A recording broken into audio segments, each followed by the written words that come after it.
Ladies and gentlemen, good evening. It's Monday evening, which can mean only one thing, that live lounge returns with me, Phill Bars, Jack Gobby Garwood, but we have a change in the schedule. Liam is joining us tonight because Boise's got the Rona and he's not feeling the best. He's not going to die or anything like that, but just feeling a bit groggy. So Boise is in bed with Rona and Liam joins us. Gentlemen, how are we? Evening. Very well. Thank you very much. Ready to get our teeth into what was a massive weekend for literally darts all over the bloody place. And if anybody saw my tweet earlier in the week, this is the first weekend. I haven't even counted them, but the next time there is no PDC darts on a weekend is the 12th of December. That's what happens, isn't it? We are going to be very, very busy, and it all starts tonight. Not bad for the dead spot in darts, apparently, as I've been seeing on Twitter earlier today. What is going on? So, yeah, Liam has stepped in. How are you, mate? All right?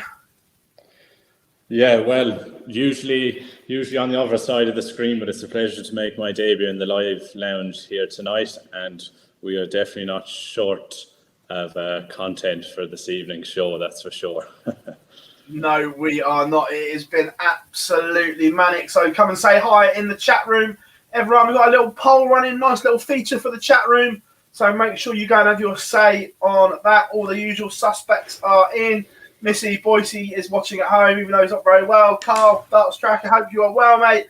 Andrew, as always. Joseph, Missy, Daniel, Reese, Owen, how are we all doing? Catherine is in. Hope you are well. Paudrick.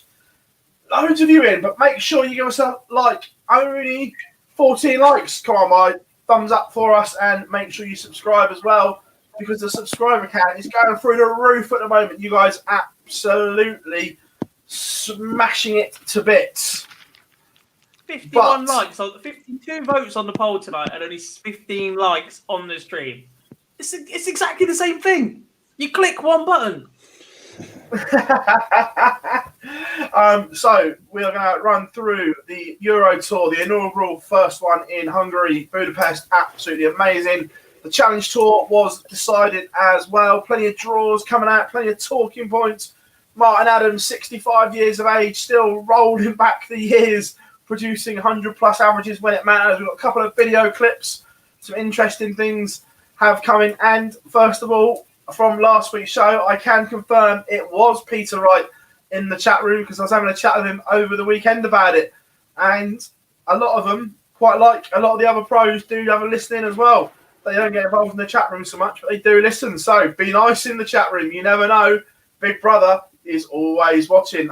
Justin Smith is in. Hope your finger's better, buddy, as well. But lads, I suppose Chris Dobie, can I bully him about his walk on again? Oh yeah, I've told him his walk-on song is horrendous. Go back to Local Hero. End of. That's it. No further questions. Every week.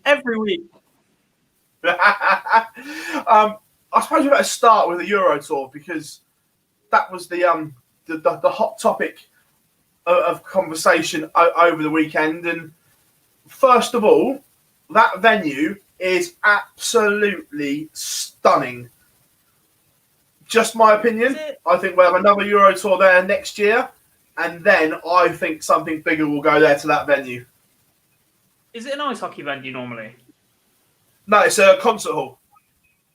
Oh, I like the big screens up at the top. I thought that was mint, and obviously the big. Yeah. One concern I've got from looking from not being there is it looks very much like a Nottingham Arena or a Sheffield Arena, where it's traditionally an ice rink or whatever, and you just get a little bit lost with just how big it is. If you sat right at the back, yeah, I don't know if it's a massive concert hall, really, really nice, and yeah, I think it'd suit something big, maybe a Premier League night. Hopefully, how good would that be, boys? Budapest in the Premier League. Can we move the World Cup, please? They'd have to move it from the traditional Thursday night slot if it was in Budapest for the Premier League. Put it on a weekend, a Saturday. Or just a Thursday night, and we just all stay there for the weekend. But yeah, it looked massive from the photos, I must say. Yeah. I didn't hear a bad word said out about it on social media. It seemed to get a great response from everyone who attended there. I know you were there, Phill, but it looked really, really good. Yeah, it was actually absolutely amazing. And like I say, I think that this was a bit of a test run, and I'm expecting bigger and better things going to Budapest. But time will tell. Right, moving on. The first of only 2 Euro Tour events. Catherine said, did you have a good sleep? No, I'm running on 2 hours sleep on the plane and plenty of caffeine. So the crash will come. But first of all, Friday afternoon seems a long, long time ago, gents, but this is how it all went down. Thank you again to the PDC for the graphics. We've given you credit as well in the description of that. But Willie Borland, an interesting weekend for him. We'll talk about that more later, but he gets off with a win. We'll start with you, Liam. What's your standout result from the Friday afternoon? I got to say Louis Williams, I reckon. I think he had a really good run. I know he went out in the end, but I thought I've seen some great signs from him in the Pro Tour recently. Seems like he's really come together, getting his game together. And certainly the younger cohorts that we've seen this weekend really shone through. And it proves that the future is bright. I think Louis Williams, you see there, Keane Barry as well had a good run. Adam Gaulas. But certainly the signs I'm seeing from Louis Williams recently really suggest that he's going to make a big impact in the years to come. For you, Gob, stand out from the Friday afternoon? Can't help but be impressed by the way that Adam Gaulas clawed his way back against Kirchmar. That was very, very impressive. I'm a big fan of Richard Veenstra. Good to see him getting a result under his belt, not the one that wanted later on. But I'm actually going to pick somebody that lost that I was really impressed with. Janos Vegso looked a very, very tidy dart player. Solid action, not too much that can go wrong. Straight up and down, throws them with good amount of force. Very, very straight. Missed match darts to beat Joe Mernon. And him and Patrick Kovacs in the Hungarian World Cup team, which I know we'll talk about later on, but Patrick Kovacs' pedigree with WDF, by the way, is not to be understated. That could be a very, very interesting pairing after that performance this weekend from Janos. Yeah, I agree. I agree. The one's really impressed with Richard Veenstra. I thought he played really well to beat Keegan Brown, which was good to see. And yeah, look, Gaulas had a fabulous weekend. But is he the modern day Justin Pope? Because let's be honest, he's a hard watch. Fabulous player. I've never seen Justin Pope pour water over his head or celebrate the way he did. Oh no! Afterwards, he's fine, but on the off-key, it's a tough watch. Yeah, it works for him though, doesn't it? Like you can't begrudge any player. The only time we've ever got an issue with a player being slow is when it's deliberate. He's clearly done it all his life. That's the way he plays darts. There's no rules against it. There are just more entertaining players to watch with their action. Pace makes for a good game. I'm insistent of it. Completely. Callum Ridds is in the chat room as well. Hope you are well, my friend. Right, moving on. Friday night. And this was an absolute belter of a session. Florian Hempel getting us underway. Man, we've talked about a lot on the Pro Tour. Really impressed with him. Ross Smith winning as well. Yeah, we'll start with you, Gob. Performance out of that lot. John Michael was fantastic. He was absolutely superb. Suits solid, did his job. Ross Smith, another one. Hempel was class. That Jake Jones has got something about him as well. He's a player that I didn't know a lot about before Q School, and he's one that has come through and he's got lovely action, plays some very, very good darts. It's not performance, it's the opposite performance. Adrian Lewis, yet again, failing to get over the line is probably the big talking point in this set of fixtures. Don't get me wrong, Bradley Brooks played a very, very good game, but Lewis to come from 4-2 down or whatever it was, to to come roaring back to 5 apiece and then miss match darts after inviting pressure from the 152 that Brooks misses is the most AD Lewis performance you will see when he is desperate for a result to kick on and get himself going again. Yeah. Look, the 1-2-4 from Brooks was unreal. That was the one that hurt him. Was he on tops? I think it was on Brooks, literally middle of the bullseye for a 1-2-4. Was an absolute roof raiser, which was good from the World Youth Champion. But for you, Liam, as well, what was your standout? Yeah, Alan Suter is doing bits this year. He's really impressing me. Obviously has a lot of pedigree in the WDF system before. Steady, will get results in whatever tournament he plays in. But again, Adrian Lewis, I mean, this was a tournament that the draw was relatively favourable compared to some other tournaments that we see. And he didn't capitalise on it. It was a chance to earn big money on the rankings, and he didn't take it. Credit goes to Bradley Brooks. He played fantastic. Another one of those young players I mentioned a minute ago that has really made an impact. And he has a big future ahead of himself as well. Simon Whitlock got a 6-4 win over Darren Webster. That he's trying to get into some form going into the World Cup as well. But certainly Bradley Brooks beating Adrian Lewis was the standout one for me there. Yeah. Simon Whitlock, new darts as well, boys. They're looking at an interesting one.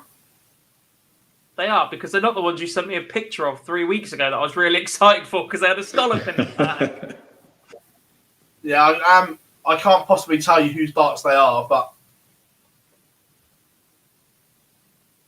they're not his. That's for sure. Ooh. That's what you're thinking now, isn't it? Yeah, a little. I just don't want to say anything wrong now, do I? So let's move on.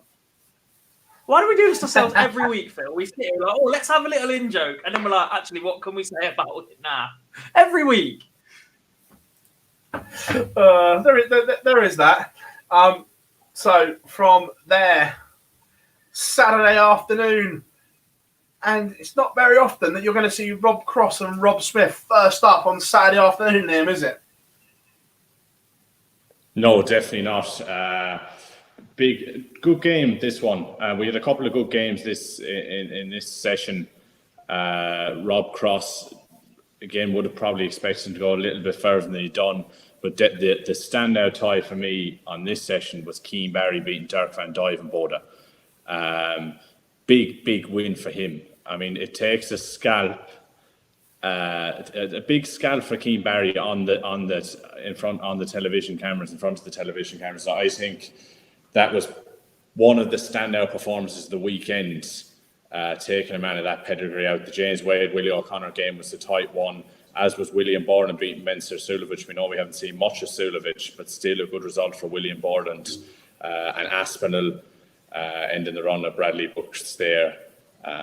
But still, I reckon Bradley can be happy with his performance the weekend, regardless of that result. Yeah, and Callan in the chat room, how dare you, sir? How dare you?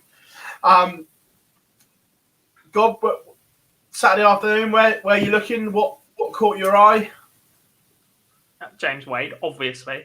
I thought he was in trouble. It was another one that not survived a big setup, but you just thought when Willie gets to go at the 161, the first treble goes, that maybe that'll invite a little bit of pressure. Same way that Lewis finds a way to lose it. Louis Williams was superb. Looking very, very accomplished in his first year. Dirk van Duijvenbode losing first round yet again, though, is a bit of a worry considering his form last year. He was effectively supposed to be the next one off the conveyor belt, the Aspinall, the Dimitri. There's a lot of hype around Dirk after his performances last year, the Grand Prix, etc. But he is not really delivering right now. And there is a worry that your likes of Aspinall, your likes of Humphreys, your likes of Dimitri have been on the dev tour and whatever and have just stayed on a decent path. Dirk's dropped to not have a tour card before, and there's a worry that player is still in him somewhere if he doesn't quite sort his mentality out. He's been right at the top. He's experienced a little bit. Don't get lazy with it. Keep pushing on. Find that extra gear and find a way to get over the line in one of these tournaments to put yourselves in that winner circle and grow your game from there. Yeah, an interesting one.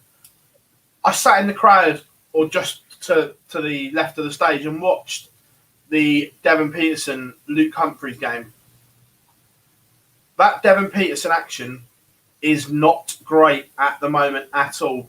I want to go back, Gob, to about 9 months ago. That injury was clearly worse than what he was letting on looking back now. I'm not even sure it's just the injury, but you look at how many technical changes and adjustments Devon has made in the last 18 months, alongside how many equipment changes he's made. I think he's on his third set of barrels since he left Unicorn at an absolute minimum. Tried the Condor flights, he's thrown with those solid ones. I think we've seen different lengths of them. We've seen different lengths of the point. We've seen, like I say, 3 different sets of barrels, I think it is now. All of those changes, all of those adjustments, not everybody is Peter Wright. Not everybody can get up and make it work with a 98, 99 average every time you pick up any set of darts you want. Yeah. And at some point, you have to bite the bullet and maybe go back to something. I don't know. I don't know what the answer is. Obviously, he was getting some coaching with Wayne Mardle, which seemed to be helping him last year. His mentality was really good. Opened his mouth a little bit as well. Is there a little bit of psychological fragility there in Devon as well? Open your mouth, not deliver, and then you drop a little bit more. Yeah, Devon's game is not in the best place right now, but it's a good weekend to be heading into because some players just... Devon's been number 1 for South Africa for a long, long time, and that responsibility on his shoulders might just kick him at that little bit that he needs. The same as Kim Hybrex always delivers at this event. Simon Whitlock just takes that extra little gear. This might be the perfect time to restart Devon Peterson's season this year. Yeah, no, I agree. And we touched on earlier, Christopher Tysky was 3-0 up on Louis Williams. And then that spell from the young Welshman was absolutely scintillating. There's one hell of a player in there. That's for sure. A couple of shout-outs in the chat room before we go on. Niall is in. Hope you are well, big man. All good. Where was the other one I saw? Wanted to chat. Lost it now, but yeah, Niall is in as always. Hope you are all well. Then we haven't got the results. We haven't got the fixtures on this one, so we'll read them out to you. This one I couldn't steal this one because it wasn't there. But hey ho. Yeah, the quarter-final highlights weren't there either. Everything else is on YouTube, but the quarterfinals. Yeah, shock in the opener. Adam Gowlas beating Johnny Clayton. The Ferret missed an absolute bucket load of doubles, but Adam Gowlas coming back to win at 6-5. Joe Cullen, 6-3 win over Get De Vos. Decent, that one. This will be an interesting conversation at the World Cup. The skipper was beaten by Damon Heta. The seed comes through. Whitlock was in front, but pegged back and ultimately beaten by his World Cup teammate 6-4. Jose de Souza getting rid of Joe Mernon. Interesting weekend for Jose. We'll touch on it in a minute. We'll just go through the results. He was a 6-3 winner. MVG beating Daryl Gurney. Good performance and a much improved performance from Daryl Gurney as well, which was good to see. The Iceman Gerwin Price beating Richard Veenstra. Again, Price wasn't. We'll touch on Price more towards the end, obviously, but he dodged some bullets early on. Peter Wright beating Florian Hempel and Michael Smith beating John Michael.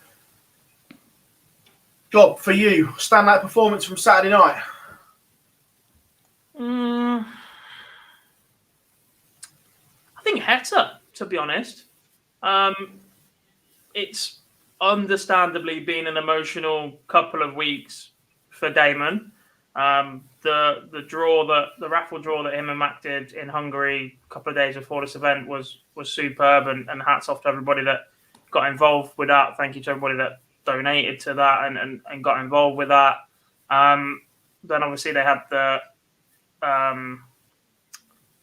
moment on stage before play that night as well, which was incredibly moving. I literally just walked in the door to turn it on, and that was on my screen, which was quite difficult to watch. But to turn it around against Simon as well, the way that he did, to just keep digging in to kick on that by an extra gear and just shell shock Simon almost, who just couldn't kick it up another gear when he needed to respond to Hetter's peak in form. It was superb from Damon Hetter and a very well deserved performance on the night. Yeah, completely agree. For you, Liam, what was your standout? I think the Adam Gowlas one, I know that Johnny Clayton missed doubles, but I think in terms of his career, to be a player of that calibre on the stage again, massive win for Gowlas. He can take a lot of confidence from that going forward. Gurney's another one. There was good signs from Daryl Gurney the weekend that his game is starting to come together. And like we said about the responsibility with the World Cup, that if he can improve, take that performance into the World Cup, with that responsibility on his shoulders, it could kickstart his career or kickstart form into going into a weighted period in terms of ranking money as well. Price scraping through, and again, Gob touched on it there a minute ago. Tough for Hetter and Whitlock to go head to head, but I thought Hetter was between Hetter and Gowlas. I thought Hetter played very well, but for me, Adam Gowlas was the standout winner of this round. Yeah, winner-wise, I agree with you as well. That Daryl Gurney massively impressed me from where the form's been to what we saw this weekend. Encouraging signs that Chin is certainly on the way back to more of the performances that we expect from him, which is good. We've seen glimpses of this from him for the last 6 months, and it's always been the performance afterward that is a worry. Obviously, we're going to talk World Cup a little bit later, and if Gurney that played Saturday night turns up for the World Cup, they're not a bad shout, let me tell you that. But if he backs it up normally, like he has done recently, like Michael Van Gerwen has, to be fair, good result or good performance, not so good, bit of trouble for the Irish boys. Yeah. Boise from his COVID bedroom. PB, would you rather watch Adam Gowlas in the practice room for 2 hours straight or Burnley training session? Burnley training session? I'd love to watch the Burnley training session. Because I'm pretty sure that Sean my Sunday League team are crap. Would kick Howell's bells out of each other. Interesting one about the boards on the Challenge Tour. We'll talk on that when we touch on the Challenge Tour. I've noted it. Interesting one. They've gone back on that. Right, here we are. Sunday and the Euro Tour. And this is where it all gets a little bit jazzy and a little bit interesting. You'll see Peter Wright gets a bye. Willie Borland withdrew due to a family problem at home. And God, that must have been a huge decision because he's flying to keep his tour card. And although he's earned good money this weekend, it could have been even better, but circumstances dictate. Yeah, and it's not the first time this year that this has happened, but there are bigger things than darts sometimes. Yeah, agreed. Yeah.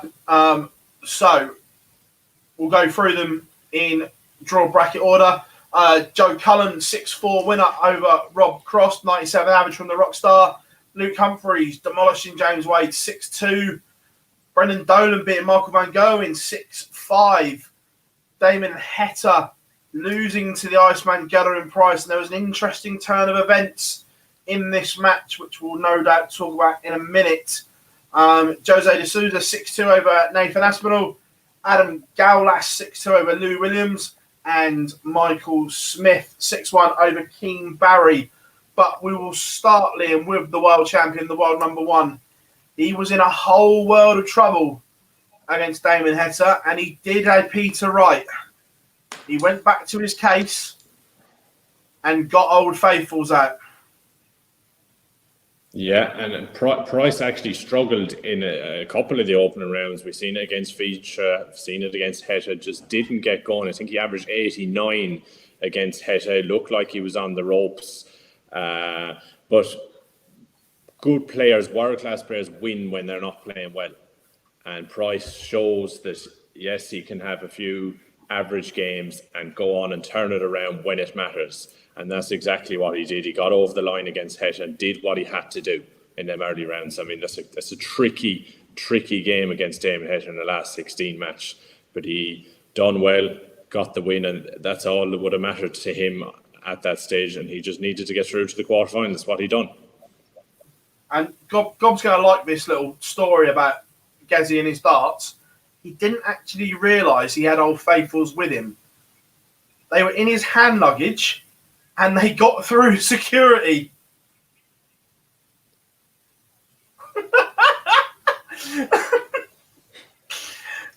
Otherwise, Old Faithfuls wouldn't have been there. Never ceases to amaze, does it? Hey, karma. It's an interesting one, but yeah, literally just by sheer coincidence, luck, fortune, fate, whatever you want to call it, that they were there to come to his rescue, because he openly said if they weren't there, he loses that match. But he didn't, and I know Gob was absolutely delighted about that. Does he though, or is that is it a psychological thing? And the thing is, like, I can completely understand Peter Wright's tinkering and changing of darts. They are 90% of the time they're a radical change. They're a different barrel. They are a different shape. There's a different. Gezi has nearly 8 sets of darts on the market that are exactly the same, just different colours and grips and different coatings. Yeah. Nah, not for me. Not for me. The interesting one, Brendan Dolan beating Michael Van Gerwen 6-5. And again, the MVG Gremlins return, Gob. Middle stage of the game, he looked his old self, averaging about 102, 103, and didn't get over the line. Yep.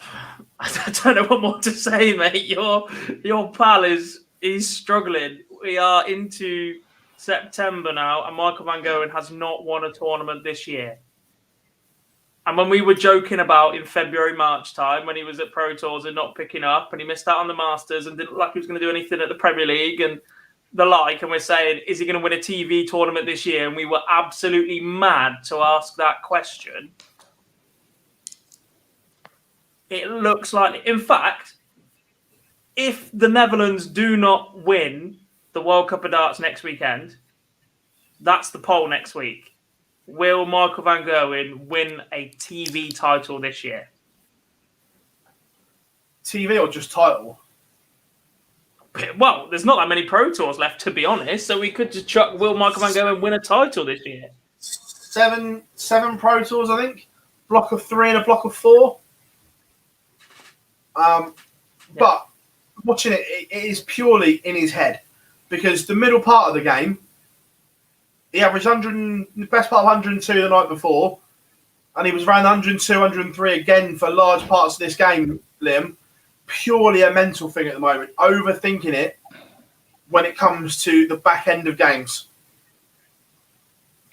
Yeah, exactly. And I suppose when he's been at the top for as long as he has and has won as many titles as he has done, it is always going to play on his mind. This has never happened since Michael Van Gerwen has taken off. He's used to winning titles monthly, weekly. It became easy for him. Now he's even admitted in his interviews that he's saying he is struggling, and he's just doing the wrong things at the wrong time. And we know in this sport, if you think about what you're doing too much at the wrong time, it is going to go wrong. The mental side of the sport is often diminished, or it's not talked about enough because of how important it is. It's clearly playing on his mind. That's what's causing a couple of missed doubles, the stray darts that are just not going that used to go, then pop finishes that he used to take out with ease or make him look easy. And he is struggling. And the longer it goes on, the more difficult this is going to become for him. yeah, it's interesting. Look, I'm still confident. Always going to back me, boy. But yeah, Melly in the chat room, don't worry about your spelling. We all have those days. It's all good in the hood. Phill knew full well Lee couldn't make the show today and still put his name on the bloody list. Yeah, you know, that happens. I love, by the way, I'm not having a go, but I love, by the way, that our little snippet of the show still says for an hour or so. On this week, when we've got to do the Euro Tour, the Challenge Tour, the World Cup preview, and you still wrote for the next hour or so. Who on earth are you kidding, Philip? Quarterfinals, and this is where the arena really took place as well. It was a sellout for the evening session, and what a session of darts it was. Luke Humphreys getting the better of Joe Cullen, 6-4, really good game. Rat-tat-tat darts, and loved every minute of it. The Iceman, 6-4 winner over Brendan Dolan. Jose de Souza falling over the line in the nicest possible terms against Adam Gaulas. And Peter Wright losing 6-2 to Michael Smith. First of all, we'll do the Peter Wright one, Liam. Do you think not playing in the afternoon was a hindrance for him? Yeah, he didn't look himself. I think he only averaged 91. It just looked a little bit lackluster from him. I don't know how eager he was. I know they want to win every event, but it just wasn't seem to be clicking in the evening. Big opportunity. Michael Smith done well. Had a bit of a run, but yeah, I think that was certainly a hindrance to Peter Wright. And he just didn't quite look himself in that game. 91 average from Peter Wright is unusual. Yeah.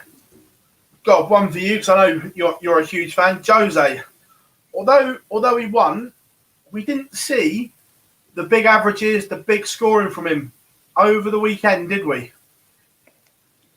No, but the fact he got this far without that, I think, is a sign of improvement for Jose. Again, he's another that had a very emotional couple of weeks being part of the same management company. In previous weeks, months gone by, Jose loses if he doesn't average more than 93, 94. If he's slightly off his game, no good for him. Normally, don't get me wrong, it is a big drop. It's normally like mid-80s if he has an absolute howler. To get over the line averaging 90, first time back in front of a Euro Tour crowd, probably the biggest crowd he's played in front of since, what? Not even sure. Not in the World Series, not match play, maybe? That was the same size. That was smaller. Smaller, but I'd say the match play was noisier. Yeah. So that's always been the question around Jose, because so much of his success has come from stage events behind closed doors. So to grind out a result against a stablemate in that condition, to get over the line, not ideal, not perfect, but it's still ranking money, it's still prize money. Basically, well, he's guaranteed to be in the European Championships now. So winning ugly is sometimes just as important as winning with a pretty average. Yeah, no, look, I don't disagree. Semi-finals, Luke Humphreys against Gavin Price, Jose de Souza against Michael Smith. Luke Humphreys has averaged a ton, Liam, and got whopped by a rampant world champion. Yeah, and he played really well all weekend, Luke Humphreys. I've been really impressed with his performance in recent months. I think he's going to go right to the very top. I think he's been absolutely brilliant.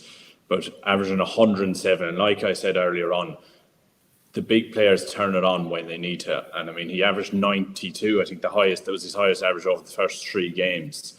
And then he goes and averages 107 against Humphreys. 7-4. It wasn't a bad performance by Humphreys. On another day, he could have probably won it. But just absolutely emphatic from Garvin Price. and he was in the mood from then on. Correct. Second semi-final, got Michael Smith 7-5 over Jose de Souza, and Smith deserved in this one. Got in front early doors and just kept Jose at arm's length. Yeah, mature performance from Smith. He's done a lot of talking this year without really backing it up. Pro Tour victory earlier in the year, I believe. Obviously, not been the most opportunities to back it up, but yeah, good performance from Michael Smith again to get over the line. Jose has been the better player for the last 6 months, so decent scalp for Michael. He's got to start working his way back up the rankings. Not that he's miles off, but you know what I mean? If you've got intentions of being where Michael Smith is, 9th in the world right now, you want to be top 8 minimum. So he needs to start moving up that bit, so it's a good result. And it kept him in the hunt for a spot in the World Cup. Yes, because, again, no one's actually said when the cut-off was, however, that we obviously know now. And Birdie Boy has joined us in perfect timing. He asks, who won? This man did. And again, Gob, an absolute stunning performance in the final. The average finished near 109, but for large parts of that, it was well over the 112, 113 mark. Yeah, you had to come to me first for this one, didn't you? Now that superb performance from Gezi, who... There have been genuine concerns that Gezi, the world champion of form, he's just been lacking a bit. Obviously, he missed the Premier League, didn't play a lot of competitive darts, has had big gaps compared to the others that are in that top 8, top 16 because of that. And actually, in terms of returning to the Pro Tours and that sort of thing, had moderate success, but not the levels of domination that perhaps his form from the World Championship and last year would have suggested. He's missed out a fair bit so far this year. And actually, the form from the start of this event suggested this wasn't on the cards either. But the turnaround after that change against Damon Heta was superb. And he's got himself a title, and he is the first Hungarian darts trophy winner. And that will really please Michael van Gerwen. Oh, wrong one. Oh, yay, we get to see him dance again. This is fun.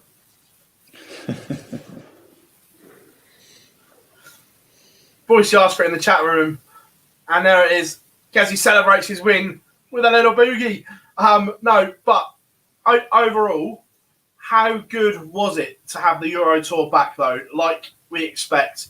We call them mini majors for a reason, because they are in front of a big crowd. They're played on a stage. I know a lot of people there was issues with PDC TV this weekend, which, again, credit to the PDC. They haven't hidden. Matt was very vocal on social media last night saying, look, we'll get it sorted. People will be contacted. I believe one of the issues with a lot of people saying about the walk-ons not being shown, this was actually being shown on Hungarian TV. So, and the stream was being taken from their TV pictures, I believe.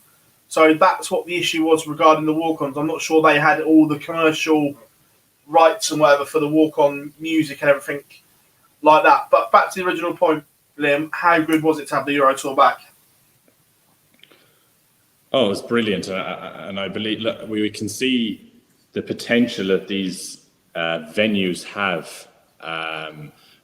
Obviously, it was brilliant to see it held in Budapest. We have one coming up in Amsterdam. It really changes it up a little bit compared to the usual pro tours. We know we have the majors on there, and it shows how big the sport is growing in these places. And it looks like the venue in Budapest has great potential, and I'm sure there's other pockets in Europe that will provide equally as big opportunity for growth, and we can see some big events being taking place in the future in some of these venues. Yeah, as you can see, everyone, Joe Cullen is teed up there at the moment. We've got a little clip. There was some good sound bites from the weekend, I think it's fair to say. Starting with this one from Joe, we discussed it last week, and by the sounds of it, the players have also been discussing it. I actually spoke about it, with a few people. I've never agreed with the rule that you don't get the money on your rankings anyway. because I think that you've earned the right to be a seed, so you earned the right to get the money on your rankings. But I think especially this year with 2 events, I think it had to be looked at this year. In effect, Michael Van Gerwen Price, Peter Wright, Johnny Clayton lost Premier League champion. There's 4 players there in effect might not be at the European Championship finals. Dimitri's already missing out, Chizzy's missing out. Fair enough with people like Dimitri and Chizzy, but I think that the seeds, I think, should get the money this time because there's only 2 events, in my opinion. So I think that sort of side of things needs to be looked at, definitely. Yeah, it's an interesting one because, like you say, 2 defeats for the seeds and you're not at a TV but it's not that. It's not as if they've been handed a favourable draw. Whatever, they've earned the right all year. We've played for 12 months under horrible circumstances to earn the right to be a seed. So I think the seeds should get the money. And like I say, I think if you want to say the big 3, I mean Peter, Michael, and Gezi. I think if one of them loses both first round both times, I think it'll be addressed, and I think that the criteria will change. Didn't hold back, boys, did he? Bang on. Absolutely bang on. And I like it. I like the honesty. We don't get that very often from the players, but not afraid to speak out. It's been a frustrating year for people all over the place, and he speaks a lot of sense. Yeah. Oh, not bad for a Man United fan. Big Man United fan as well. But yeah, no, I completely agree. And look, the big 3 didn't miss out in the first round, so that headache hasn't arisen. But it would have been interesting. Also, for those that haven't checked it out yet, this is on our YouTube channel. This is just a little soundbite. I tell you what, I love interviewing this lad because he gives you everything. And we're going to play this clip, and this is a real mindset from Nathan Aspinall, what the last year has been like, and very, very honest. Again, we'll touch on this in a minute. It's amazing how, any young lads watching this interview don't get complacent, which is what I've done for the last 12 months. I've become lazy. You can't rely on ability alone. You have to put the hours in, and I've started putting the hours in, and it might all go wrong tomorrow, but the first performance back after working hard, I produced a fantastic performance to beat a great player, and that just proves that you have to practice. What you said there about the youngsters and not being complacent, when you're in all these TV events and all these fabulous venues, is it easy to slip into that mode of thinking, got this sorted? Yeah, I think it is. I think everyone starts playing darts to get on the big stages, to earn money for yourself and your family, and then once that money starts rolling in, week out, and you're in every single TV event, you think, I don't need to practice. But then very quickly, as quick as you can get to the top, you can very quickly go down, and I've been slipping down recently, and I've gone back to basics, and I've gone back to working hard. I think of the titles and the money that I've thrown away over the last 12 months for being lazy, and that's my motivation. I'm not in the Grand Slam, that's another motivation. I should be winning Pro Tours. I'm a top 10 player, I should be winning Pro Tours. I've got to work hard to win them Pro Tours, but I should be picking one up at least a year in my head. So yeah, I've got complacent, but I'm now working hard again, and rest assured, I'm getting back to how I was. Give me another month, and yeah, you'll see full asp, as they say. Really, really good piece from Aspinall. Yeah, I really like his honesty. I think he's great personality on and off the oche, and that really shines through when he's playing. And everything he said there is very relevant, especially to a certain cohort of players. It's as easy to go up as it is to go down. It's even easier when you get to the top to fall down, and we've seen that with a number of players that. I won't say, some of them maybe have got complacent, got lazy, especially with the COVID. They wasn't practicing it as much. And when you start to take that slide, it's very, very difficult to come back up. Aspinall, like I said, he realised now what he's done wrong in the last 12 months. He's addressing it. And I'm sure there's some big, big things to come from him in the next 12 to 18 months now that he's putting the practice in again and addressing those issues that clearly have caused him some issues in recent times. Yeah, definitely. Right, from there. First of all, Lee, your question. I don't know because I haven't been around, but I'm back on tomorrow, so I will find out. This man, Mr. Jim Williams, now has a PDC Tour card. He topped the UK Challenge Tour Order of Merit job. And was this the best opportunity for Jim to do this? Because his Q School record and success isn't particularly great. So this will be a huge relief that he hasn't got to go to the lottery of Q School. Yeah, I think so. Look, Jim is a fantastic player and one that probably should have found himself in the PDC a little bit earlier than he will now do, especially with making the World Final in the BDO and winning everything that he did within that system. He should have been the next player off the production line, basically. And it's been a massive disappointment for him and people that support him that he hasn't made that step up already, because he's clearly got ability. But this year he's worked on his game. You can see that little bit more of an edge to him in the decisive moments. I think we've seen that. Just going to drop it in there in the live league because obviously he's been superb in that. He's just got, when the pressure's on him, there just seems to be that little bit more about him this year. And I think that's what's got him over the line in the Challenge Tour. Thoroughly deserved his card. Unlucky to everybody that was chasing Sean Mack. What a performance, by the way, mate. Considering you basically picked your darts up a couple of weeks before Q School just gone. Been superb year for you, mate. Massively unlucky to miss out on that as well if you're watching.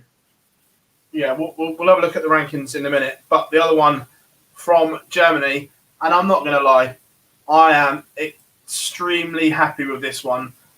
One, he's a fabulous player, but two, the sacrifices he made this year, Liam, to come over from Canada and play on the Challenge Tour when realistically the Challenge Tour prize money would not cover his outlay for quarantine when he goes home to Canada and everything like that. So massive respect for Matt Campbell, who now has a PDC Tour card. Yeah, and he's got the golden ticket at the end of it. I really like Matt. I think he's a great player. And obviously them sacrifice, we've seen the sacrifice that some of the players have made from Canada and America. Jeff Smith has been very vocal on social media about how difficult it is to come over with the situation with COVID and etc. at the moment. But Matt clearly believed in his ability. He went to them events knowing that he would pick up enough, would pick up results in order to get the tour card. And now he's got the golden ticket at the end, and he's going to be a great addition to the field of PDC players, and I'm looking forward to seeing him in the World Cup as well coming up. And I think that he is more than capable of making an impact. He's shown it before on the big stage and on the floor events now in the PDC, and hopefully it'll get a little bit easier for him in terms of the COVID situation. It'll be easier for him to travel to these events. Yeah, we're going to go through the Challenge Tour now. We're not going to look at everything, but we're going to do it this way because it's easier. Challenge Tour 7. Sure, we've seen this game in the live league, God, but Martin Thomas 5-2 over Shawnee Mack in the final. Mate, we've seen a lot of that quarter-final lineup in the live league at some point. From what I gather, it is the talk of the Challenge Tour as well. Lots of players that have played in it and lots of players that haven't have been speaking about it this weekend while they've been up there, with either pride or envy or glee that they've had the chance to be involved in it, and it's set them up for really good runs at the Challenge Tour. Martin Thomas has been one of those players that's benefited from that, as is Sean McDonald. Yeah, good result for Martin. Obviously, puts him up there. Yeah. We'll do all the UK ones and then we'll do the Europe ones. Just got to roll it up. And again, we've seen this one before, Gob. Just a bit. The final four in particular. Yeah, quality again. Mike Denon, superb to get over the line. you almost think that I want to see Denon on the tour again, because he's been one of those players that's just been there constantly on the challenge, puts in a good performance, perhaps doesn't back it up. He needs to up his consistency that little bit, but he is a name that has just been around as the nearly man for so long now, and he probably deserves another shot at the tour, but he needs to add that extra level to his game. Yeah, no, I agree. It's going to be interesting, but congratulations to Matty. Darren Beveridge will be kicking himself though. I believe he missed 6 or 7 match darts, and hindsight's a wonderful thing. If he wins that match, I believe he wins his tour card. Harsh one to take, Liam. Yeah, I mean, when it's so close, you can look at the top of the players in the final standings there at the end. Looking down through the list, it's harder to find players that haven't played in the live league than the ones who actually have, because it's just littered with them here at the moment. But I suppose the margins are so fine. Sean found that the weekend, I'd say, as well, and all the players who are so close. I mean, it's literally just a couple of £100 that are separating the top 5 or 6 names, which is difficult to take, but it proves to them that they're not that far away. They know they have the capabilities of making it to the big stage. And all this match practice will be great for these players heading into Q School. They're getting exposure, they're getting game time, which will really serve them well when they go to Q School and try and get their card. So, look, he does miss out on the Challenge Tour, but I'm certainly, the more games these players get, the better they're going to get, and the more chance they have of getting the tour card when they go to Q School. And then an interesting one here, obviously Reece Robinson, that we've seen a lot of, but a huge run from Danny Lalby, and that was nice to see as well, Gob. Yeah, look, Danny is a player that has talent. He just needs to be playing more consistently. We saw that at Q School last year. Hopefully we'll get to see the best of him in the World Cup with Chuck this year. Decent result for him, decent run for him, but a victory for Reece Robinson in the end. Another player that we know very well. Yeah, no, completely. And yeah, it's just nice to see that the hard work's paying off for some of these, which is obviously great to see. I'm just tearing up the next one. Yeah. Nice little quarter-final in that one for Niall as well in the chat room. Missing out to Danny, but solid run there. And while you're teeing up the next one, the top 3, by the way, in the UK was separated by £150 on the ranking. The difference is Martin Thomas in event number 11, losing in the semi-final. If he wins that, he's probably top. And Sean McDonald losing in the final in the first event. If either of those had won those games, they overtake Jim Williams. Yeah. Fine margin in the last weekend. Challenge Tour number 10. Nathan Rafferty, a man again that has pedigree on the Dev Tour and in and around it, and not a surprise, Liam, to see Nathan Rafferty doing bits.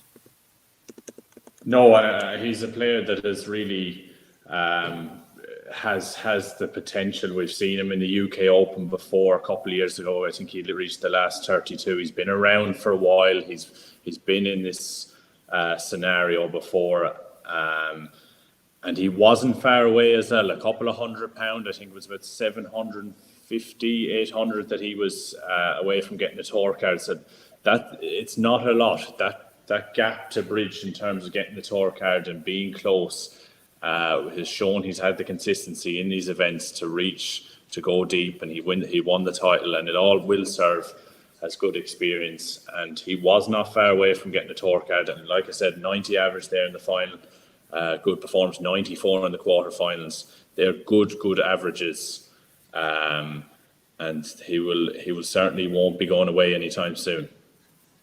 No, not at all. Winnie, we'll let you off, not a problem. And then number 11, huge shout out, and nice little touch on this one. James Richardson, 10 years after getting to his first PDC final, Gob, picks up a Challenge Tour title. And I'm sure James won't mind me saying this. This was overdue as well. For someone with James's ability, this win was overdue this year. Yeah, definitely. Look, we've seen the caliber of the man in the Live League. We've seen the caliber of the man on the Pro Tour and in Euro Tours previously. He's one of those players that just doesn't seem to quite do enough to hang around the tour, doesn't quite produce those runs often enough when he's in with the big boys, but a well-deserved victory for James after the way he's played this year. Yeah, completely. And the last Challenge Tour in Milton Keynes, again, another man that has huge pedigree, and we've seen him, it's either Sublime or Donald Duck, but Cameron Menzies gets it right, Liam, and this is one man that his A-game is absolutely stunning, but it's either his aim game or it's Division 6 in the Donald Red Lion against the Donald Duck. Yeah, and I think that's what makes him such a great watch. I mean, he only lost 4 legs in his last 4 matches. The last 16 quarterfinal, semi-final, final, 4 legs, average 104 in the final. I mean, that's just terrific. I mean, like you said, when he's on, he's certainly on. Has so much potential, Cameron, and we've seen that before. I mean, some of the averages that he posted in the final event are just terrific. 104 in the final, 93 in the semi-finals, 94 in the last 16.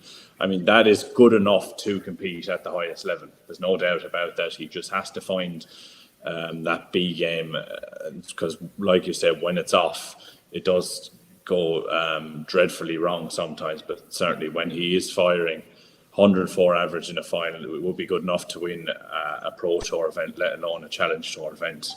And he's a really good watch when he's on his A game. Moving across into Germany. Wait. Would you like to hear the most Cameron Menzies story ever? I'm literally getting a message about it as we speak. On the Saturday morning, with his hotel 5 miles away, he left his darts at the hotel. And only realised after the draw was made, luckily he was on third, somebody went back to get them, and then he wins an event on Sunday afternoon. If Cameron Menzies ever makes it full-time as a pro, he needs to employ somebody to just be his brain for him. Because he's class, he's hilarious, and he's got so much ability. But how many times are we going to hear these stories about Cameron Menzies? That's class. What a boy. Yeah. Jose Destizia celebrates a World Cup call-up with a title. Very good weekend for Spain in Germany. But again, Jose, we've seen him at the Ali Pali, a man with pedigree, and no real surprise with this one, Gob, that he's in and around winning titles on the Challenge Tour. Nah, he's a superb player. He knows how to wind up a few world champions, if you ever watched live streams before as well. But yeah, superb victory, a very, very talented dart player. Very, very good win, that. Yeah. Beating Ruby John as well on the way. Big win, that. Spanish double, because Tony Alcinas is back as well. I did not see this one coming. Sorry, I know that should be your one to talk about, Liam, but I did not see a Tony Alcinas win come in. I thought he'd pretty much packed up, and that was the last we were going to see of him. But that's not a bad way to start the day if you're a Spaniard. No, not at all. And a Spanish double on the opening day. And then we've got German winner Steven Neuster beating Jimi Hendrix in the final, and Jose getting to a semi-final. But another German winner, Liam. The German conveyor belt is now starting to produce winners.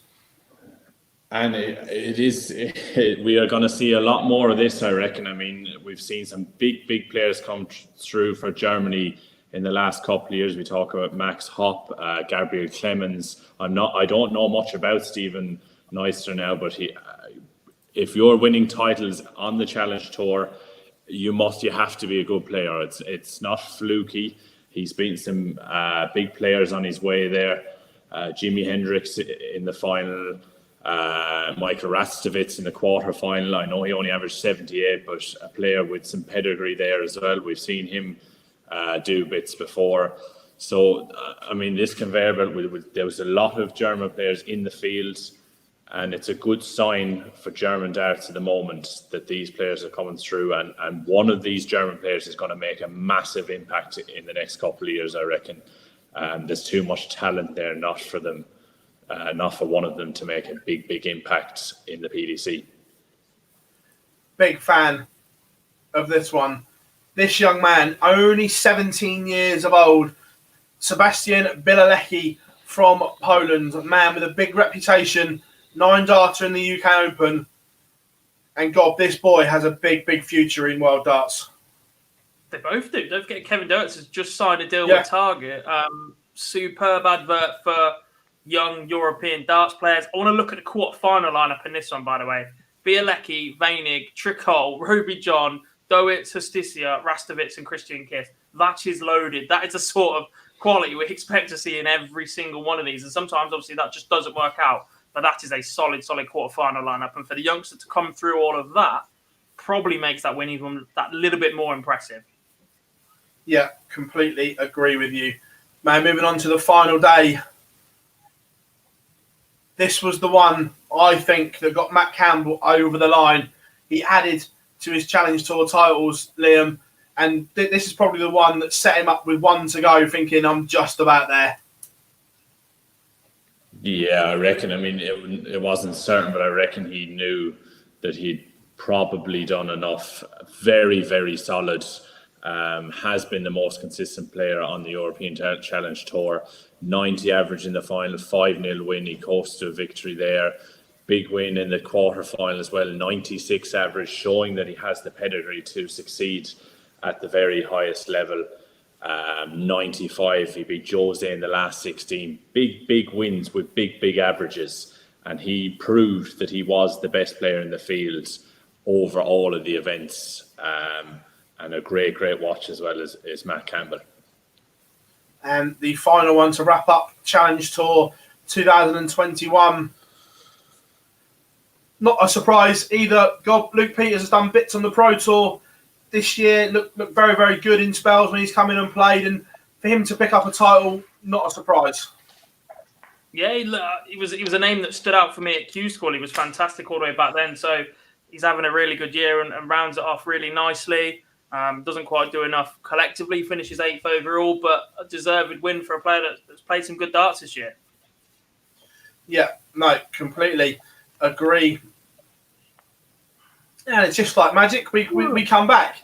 That was the Challenge Tour. It was a bit different this year, but congratulations to Jim Williams and Matt Campbell, who now have golden tickets in Tour cards, World Championship spots, and spots in the Grand Slam of Darts. So, little bit excessive, that last one for me, but, they've earned it, or they've earned the cards and everything that comes with it this year, so. Right, well, World Cup time. Before we come on to the draw schedule and everything like that, our soundbite bar is back. Certain Mr. Peter Wright let the cat out of the bag on Saturday night, which was interesting in our WhatsApp chat, Gob, but we'll play you the clip. So I do. Yeah. You going to spill the beans? What? On who you're playing with? I was watching your count the other day. You already know. No, unfortunately, Gary's not going to play. Personal reasons, I ain't got a clue. But it's going to be me and Big John Henderson. So I'm going to look forward to that. And me and Big John's going to have a great big party, and we're going to go and take it home. It will be medium-sized Hendo and Snakebite at the World Cup, Gob. That'll do. Disappointing, gutting Gary's not going to be there, obviously, especially someone who is a Gary Anderson fan. But look, that's still a steady enough Scotland team, I think. Peter Wright's experience, an extra level, playing for your country, that might just help John Henderson along. Obviously, it's not ideal if it was to be a final and a best of 5 against maybe the Welsh. You'd fancy the Welsh because of the golfing class between Clayton, Gezi, and Hendo. Wright can contend, but you'd probably say he'd have to go perfect in those and in the pairs. But look, it's not unexpected, is it? Let's be honest. No. But I just love the fact that Peter watches the show. That's yeah. That's the highlight for me. Genuinely convinced it wasn't him, but we were going to play up to it anyway. And then sweet. It is. Peter Snakepipe, right? Fan of the Live Lounge. Things you love to hear. But the draw came out today, and I'm going to say it again. I don't like pre-recorded draws. Nope. Not a fan. But we have the draw for the Kazoo World Cup of Darts. England, number 1 seeds, will face Brazil. Spain, South Africa. Germany versus Canada. What a belter of a game that is as well. Russia versus Japan. Belgium versus Croatia. Austria against the Philippines. Northern Ireland against Hong Kong. Republic of Ireland against Portugal. Bottom half of the draw, Wales against Finland. Hungary against Lithuania. Australia against Italy. USA against Sweden. Netherlands against Denmark. Gibraltar against Singapore. Scotland against China. And the Czech Republic against Poland. Liam, apart from 1 or 2, the draw's been quite kind to the seeded teams in this one. Yeah, definitely. You just take a little look down through the seeds. England will be happy with their draw. So will Belgium. Northern Ireland have a good draw. Australia, there's no games for them big seeds that you think there's a big danger of going out there. I think it's the non-seeded games that we see. We're going to see some really good matchups, hopefully, in the way of Germany. It probably has the toughest seeded draw there. That's an incredibly tough match. Like we said, we spoke a lot about Matt Campbell earlier in the show, and him with Jet Smith, I think, can be really dangerous going into the World Cup. Yeah, for you, Gob, seeds in danger? The thing is, pairs is a great leveler, isn't it? And we've seen that before. We've seen players struggle to get into that. Will James Wade and Dave Chisnell complement each other's games? Will that give Brazil a chance? Diogo would have to play very well. They're probably okay. Northern Ireland against Hong Kong. We've seen what Hong Kong can do in the past. Definitely. Croatia's not a walkover, you know. Against the Belgians in the pairs. Look, Dimi and Kim are fantastic in this event, and you can't knock their pedigree, but I'm not sure some of these are the massive walkovers in a short format pairs game that everybody thinks these are. Yeah, no, I agree. Austria, Philippines is one that catches my eye. Yep, definitely. And that's the thing. Look, the draw's been somewhat kind to some of these teams, some of these seeds in the first round, but when you look at the potential ties with the game underneath and the singles players that are going to go with that, makes for quite interesting matchups. Yeah. Scotland against either Czech Republic or Poland could be absolutely brutal, especially if you get someone like if that's Poland, for instance, and that's Ratajski against Henderson, and they're pretty much banking on getting to a pairs. That is a tough assignment. The Christophs can do bits for Poland. Yeah, no, I agree.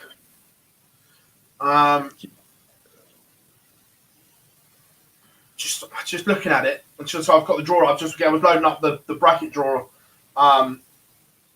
as well. So obviously with interesting ones as well. Team USA, not as we hoped and wanted. Chuck Puel comes in for Danny Baggish with Danny Lauby, which again it's a good pairing, but it's not as good as Lauby and Baggish. I think it's fair to say, Gob. Well, yeah, because they're missing their tour card holder, aren't they? Danny's sort of like burst onto it last year, did bits at the Worlds, and unfortunately, he's not going to be there because of COVID restrictions and the like. He's tweeted about it already. That definitely weakens them a little bit. Sweden could be a very steady side as well. Daniel Larsson. Lithuania-Hungary is a very, very intriguing match. Yeah. I like that a lot. I like that a lot. I think an interesting one as well is, I'm obviously going to go to Liam on this one, is Ireland-Portugal. Because if Portugal can take it to the pairs, they've got half a chance if Jose plays well. If Jose plays well is a good question, because we've already talked about his pedigree in front of the crowd. Is he going to turn? Is he going to set the standards on the stage in front of that crowd under the added pressure of playing the pairs competition as well? Is he going to perform? We know the pedigree of Republic of Ireland before. They've done well. That's a good pairing with Lennon and O'Connor. But yeah, Portugal, big question marks around just Jose de Sousa and whether he can bring that A game in front of the crowd. And again, round 2, they've both got a win, obviously, but a potential Ireland derby. Yeah, and I really like the look of the Northern Ireland team as well. I reckon Brendan Boland has shown great form this year. If Gurney can bring the form there, they're definitely in a great outsider for the title, and I reckon they could prove many people wrong. Like God bet me to it earlier on. The Czech Republic Poland game is massive. Poland have a great team, and I reckon as an outsider, non-seeded team, Poland could do bits in this tournament. They look decent. Krzysztof Kachuk is a good player, as is Ratajski. So, look, there's a lot of if, buts and maybes, which makes the World Cup so intriguing. Bob, you've often said it, darts is the only sport where fairy tales come true. The number 7 seeds, is the dream, the fairy tale, going to come true? I think I'd cry if it does. I'm not going to lie. I think, look, Wadey's playing for England and whatever, but I'm an Australia fan for this event.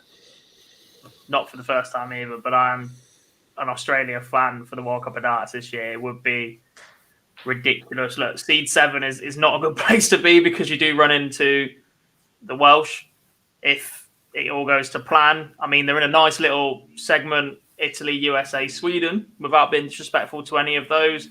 Italy have got 2 complete newbies, considering they had players at Q-School and stuff as well. I'm not really sure how their team's been picked. Don't recognise either of their names, being honest. USA obviously weaker for not having Danik Bagish. And who's in the Sweden team? Larsson and Enstrom. Enstrom had an okay run at the Nordic and Baltic, I think. But should they really test Australia in 2 singles match on a pairs? Probably not. And then it's, can they do the business against Wales? Can Whitlock produce one of his ridiculous performances to upset one of the 2? Heta had a very, very good shot at going Price at the weekend. Yeah. It's only the change of equipment that really turned that one around. It's not impossible. And actually, the Netherlands, I'm not convinced this time round. Scotland aren't as strong. Peter Wright would have to do a lot of work. You could arguably see Poland maybe coming through that bottom part of the draw if you're going to put your neck out. Or even the Czech Republic. One of those 2 could cause a lot of upsets on that way. You're in the right half of the draw there, just in the wrong quarter of it. Yeah, agreed. You 2 put your thinking caps on. You know what's coming in a minute. I'm going to jump back into the chat room as well. Andrew, that's a very, very cynical way of thinking, my friend. But I like it. Finland, no tour card holders instead of Lithuania with Manas Rasma. What's that about? The PDC lining up a World Series event in Helsinki or something? Yeah, look, we spoke about it last week and the same again this week. Just my opinion, and we will get everyone's thoughts in the chat room and you boys as well. For me, it's not right to have nations in there that don't have tour card holders over and leaving nations out that do have a tour card holder. For me, that doesn't quite sit right. I fully understand that this is an invitational event and it was created to grow the game, but there needs to be more regimented qualification criteria for the teams and countries now. Latvia being announced by PDC Europe and Nordic and Baltic, and then being told, actually, no, you're not in on Twitter. Horrific. Genuinely, Yeah. a huge cock up. Whoever did it, sorry, but it was. It has to be a little bit more regimented now. The event is getting bigger and bigger. As UK fans, we absolutely adore this event. The chat room goes buzzing for the World Cup. You asked anyone what their favourite event is. The World Cup was different because we get to see pairs. We get to see this. We actually, I guess it's not so big elsewhere because a lot of nations around the world only have 1 or 2 players on the tour, so they are very patriotic towards those players. They will support them. A lot of Dutch people in the chat room will support Van Gerwen. You've got Juanita, who's an Aussie, so she looks out for all the Aussies. I can't sit and look out for every single Englishman in the tournament because there's still too many of them in comparison to everybody else. I'm not going to support every England player. So this is the only chance I really get to support England. And this year, I'm not even going to do that. No. Your thoughts on the seat or the nations, Liam? Yeah, I think there's been a lot of uncertainty around the qualification, who's in, who's out for what team is in, who is going to represent that team going into this World Cup. Needs to be a lot clearer. If I was Manders Raspa, I would be understandably very, very annoyed that I wouldn't have the opportunity to represent my country. It's a proud moment, but potentially if he had the opportunity to play for Latvia as a unique sport really in that region, in that country, that he would have felt that it was a big opportunity for him for exposure in his own country to grow the sport.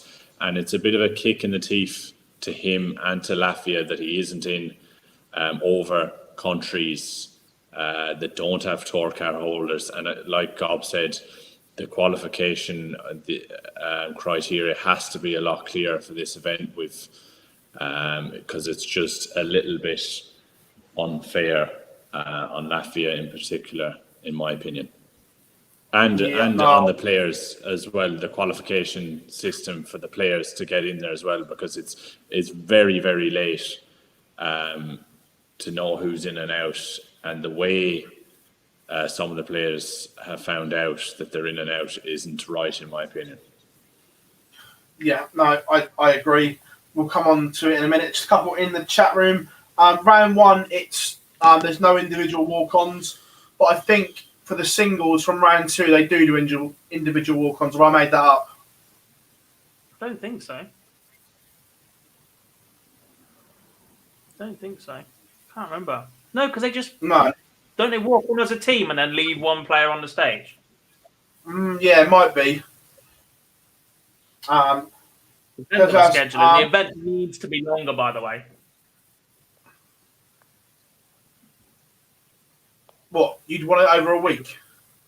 Yes. No, I don't dislike it. Someone asked about the seedings. The seedings are worked out on the combined rankings of both players. That's why England are seeded 1 for it, because I think they still would have been 1, even if it was, as long as Wade was one of them, they could have picked Chisnell, Smith or Aspinall and still been seeded 1. Yeah. Just. So, schedule is obviously up there, but chat room, let us know as well. Come and get involved. Who wins the Kazoo World Cup of Darts? And first of all, who wins and who do they beat in the final, gentlemen? Going to come to Liam first on this one. Yeah, I'll have to. But while you have a quick look, Wales. It seems like a good time to end the poll, Phill, because that's what we are now talking about. It's been up there all night, 133 votes. 53% of you guys say that Wales will not defend their crown. Yeah. So it's an interesting call. 52. I thought it's slightly altered. Yeah, I thought that many people would think that Wales would, but Especially with the withdrawal of Gary Anderson. So it'd be interesting to see who doesn't think that. There's over 60 of you out there that are saying that. yeah, the Anderson factor changed the dynamic. By the way, so don't forget to do that. Yeah, make sure you drop us a like. Yeah, the lack of Gary Anderson changes the dynamic.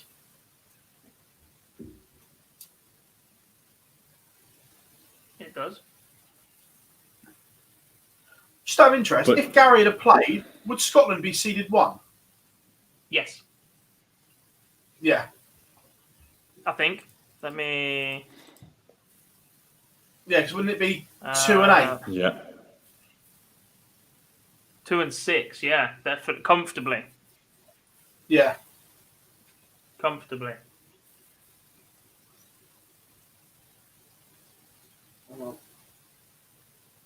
Manita's going Australia to beat England in the final.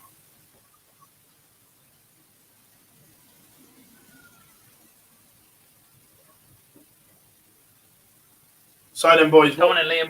what are you going? I just had a little scan down through the draw. I reckon, personally, I don't think Wales will be stopped. I think they will go all the way. And I like the look of Belgium, a Belgium-Wales final. I think Belgium will beat England. And they will beat Wales in the final because Kim Huybrechts loves this event, as you can see on YouTube. Yes. That is my favourite ever. Welcome to darts. Where are you going, Gob? It's very, very hard to disagree with the Belgium in the final pick. I think their only issue will be Austria. And they do meet pretty early in the event. I'd probably be more concerned about Austria if I was them, if Menzo had been playing a little bit more this year and it was Rusty Jake, not Roby John. But still, they are a very, very good team.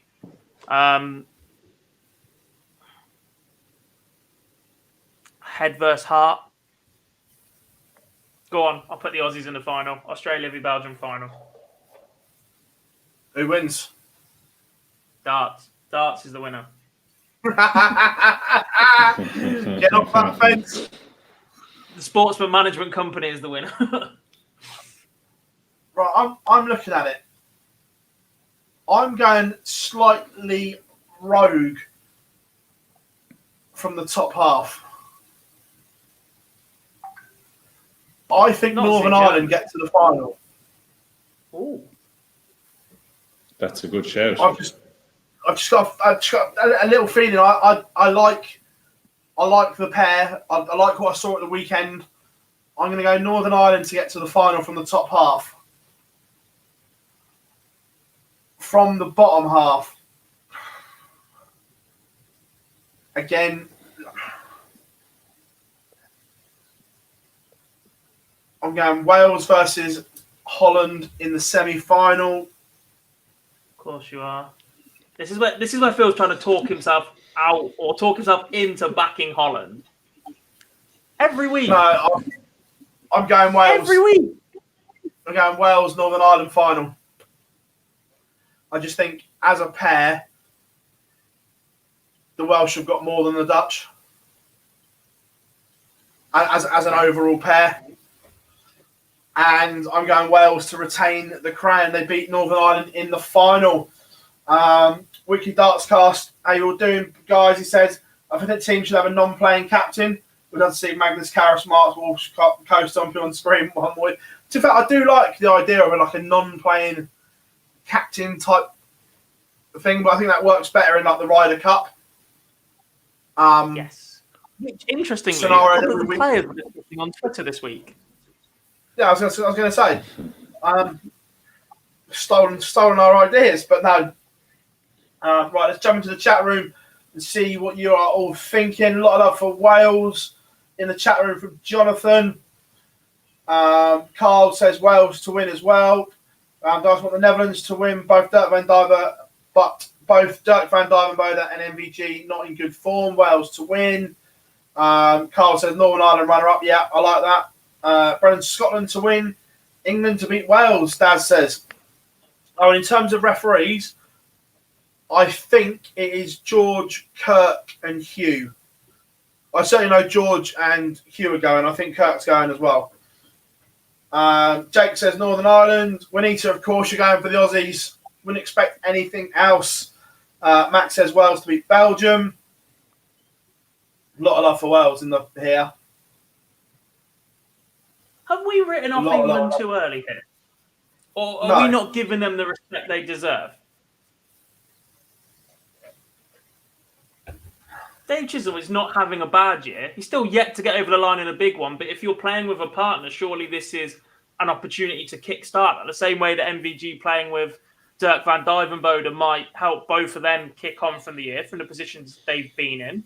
MVG needs a title. Dirk needs to get over the line for the first time. Doing that as a team is easier than doing that as an individual, because if something goes wrong, there's still an opportunity for your partner to bail you out. James Wade is going to be solid. He's going to be very, very difficult to beat, especially over a short format. Yeah, but I think team camaraderie means a lot. I think team camaraderie means a lot in this. Possibly. I'm not quite sure it's there with England. Do you not just think it'll be get up and professional job done? They both know what they're there for. When me and my friends play doubles and stuff, we have a bit of a joke. If you've got a couple of mixed match abilities and whatever, one of my mates will always go, I'll do the scoring, you at the doubles, joking around. That's perfect for Team England, surely. James, yeah, Dave is one of the biggest on the planet, and Dave, who also likes tops, by the way, will just leave Wadey his favourite double. Yeah, but Chizzy's more of a 36 man, where James is tops.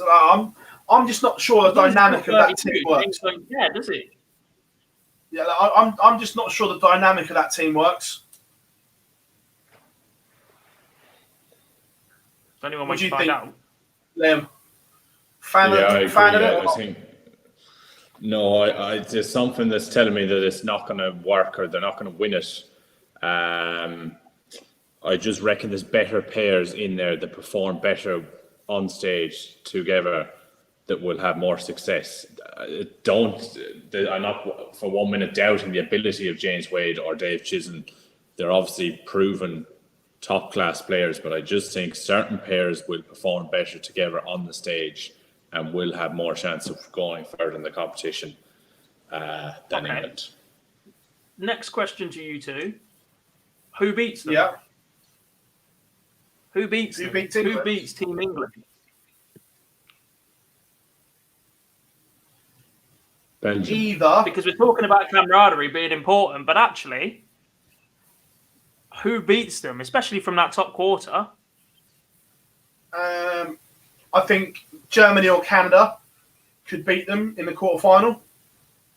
Really? Yeah. Could or will. Who beats England? Could. Look, I don't think. Right, I'm just going to say it. Right now, James Wade is not playing that well, in my opinion. And if it goes to a doubles game, I think England are in trouble. And under pressure, it's proven that Dave Chisnell's action does not hold up. In the biggest games... On the outer ring, yeah. On the outer ring, yes, I completely agree. But he's got James Wade to bail him out. If James Wade gets a go at it. If it goes wrong, that if it's James Wade sets it up, Chisnell misses, someone else steps in, Wade, it's not like you can pick, you go for this one. If it goes out of sync, Wade might not get the opportunity to go at the double.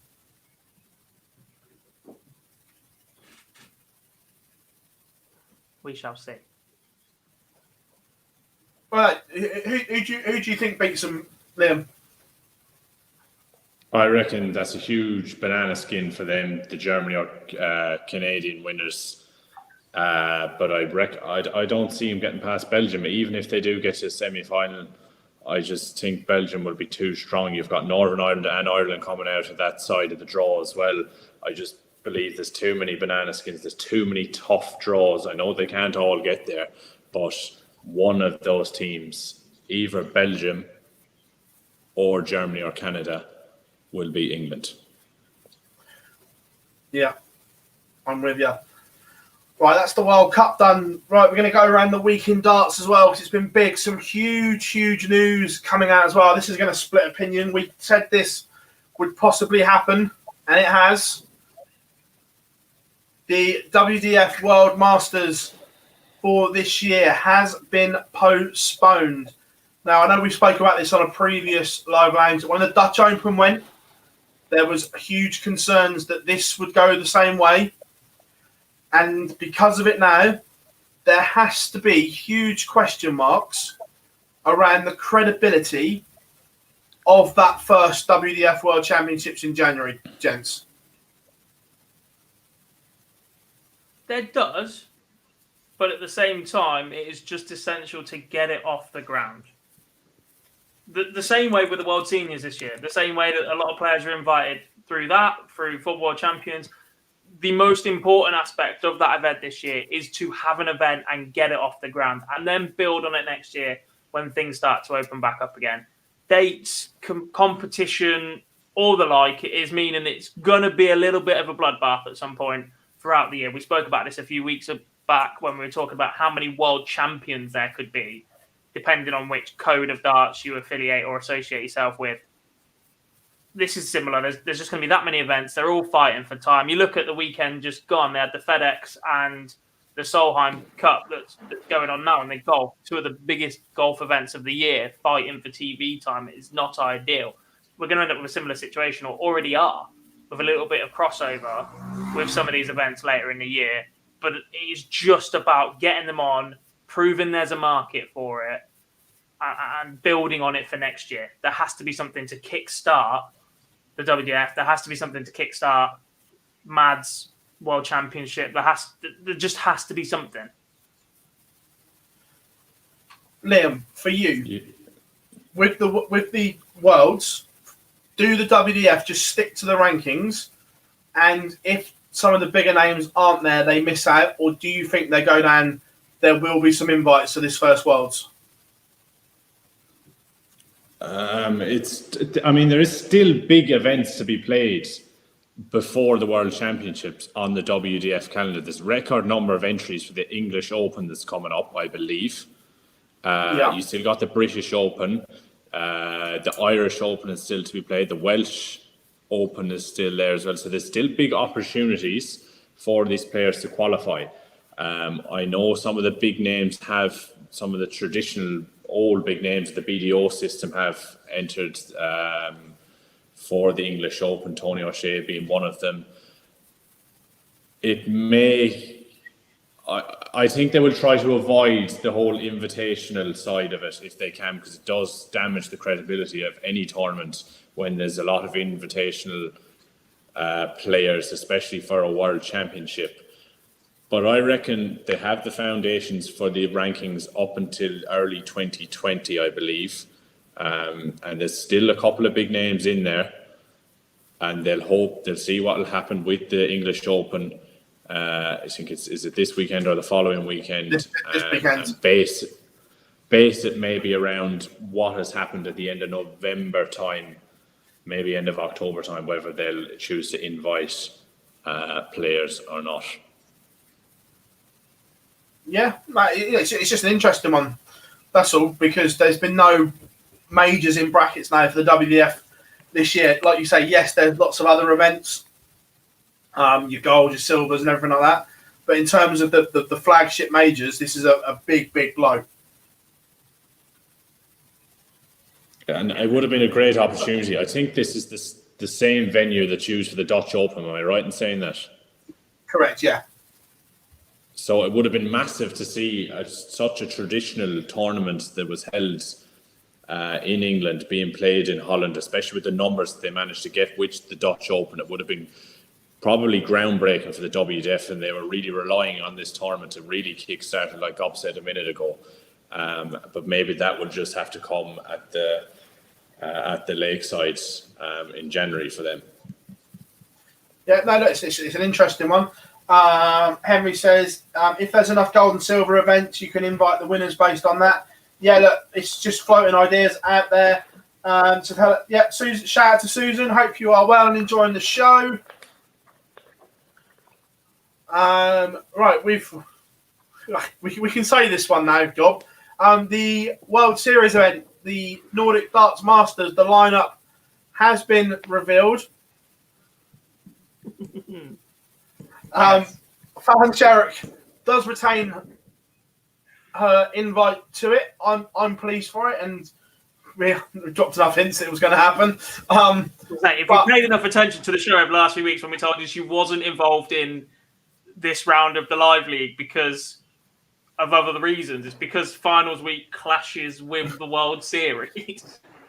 It's been there right in front of you for weeks, and we just couldn't say it without saying it. Yeah.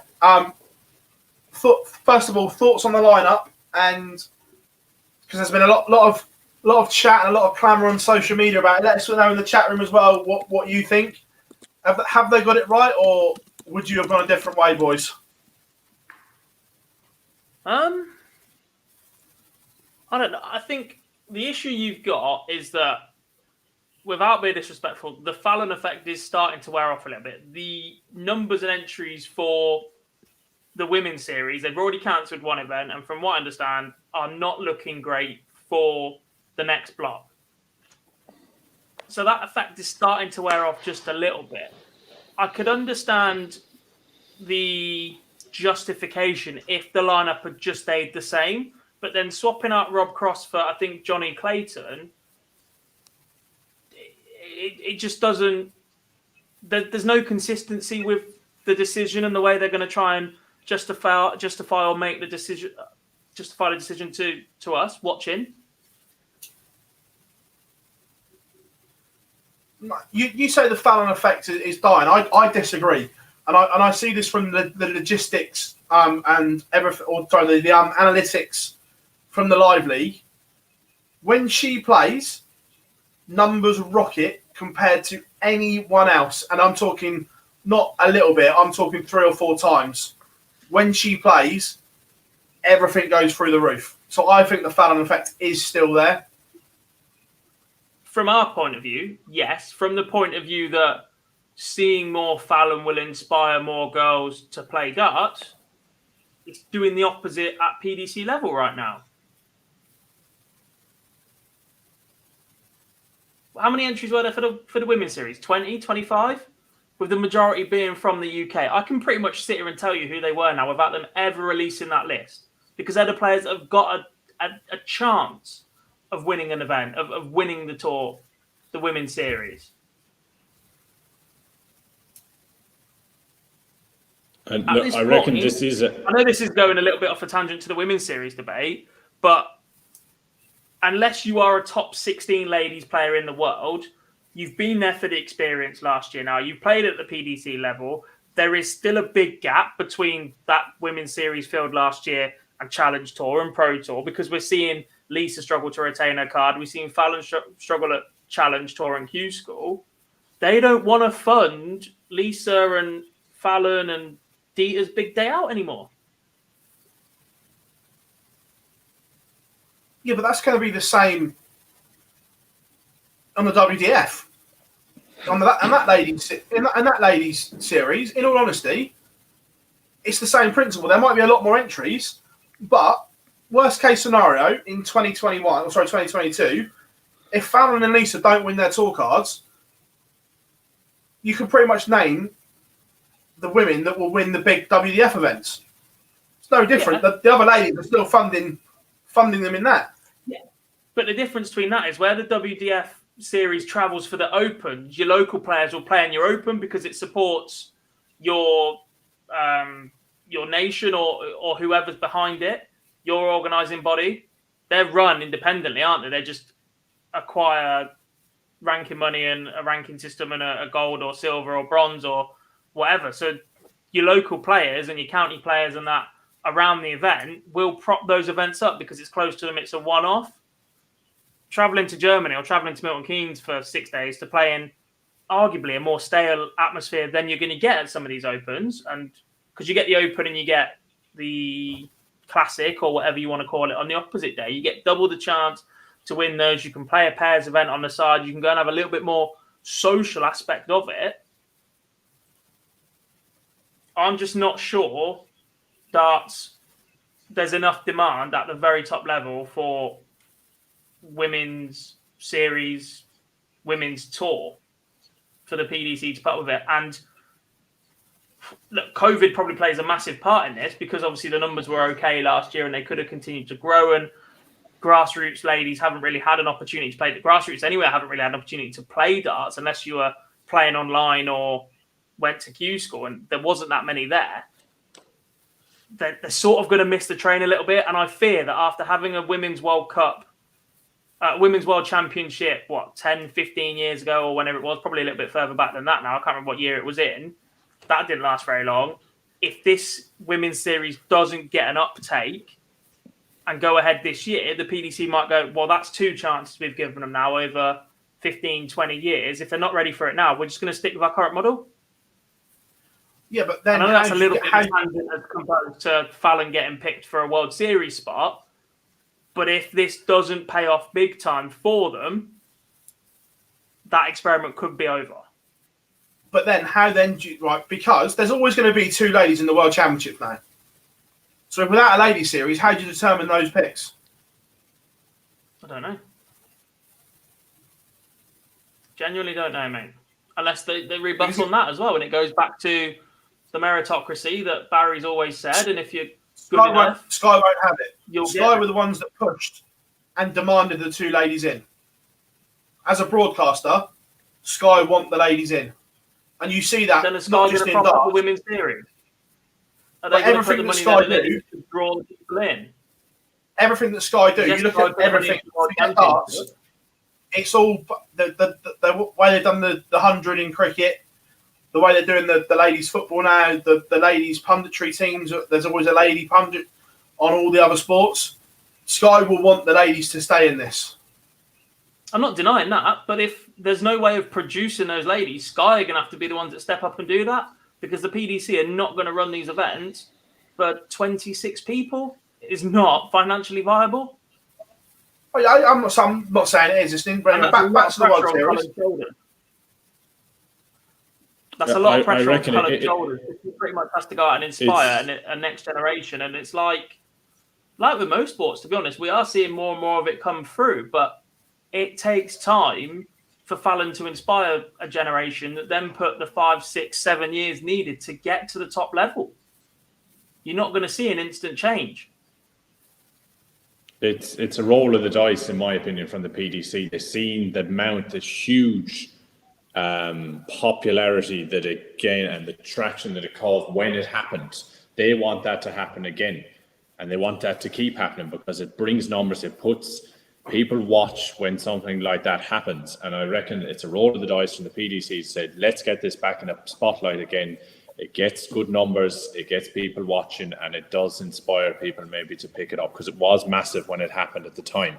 I mean, we can see with the people that responded to it on social media and everything, it is a ploy from the PDC to get them big numbers, to get people watching again, and to get that audience, not the darting audience, the wider audience into the sport, in my opinion.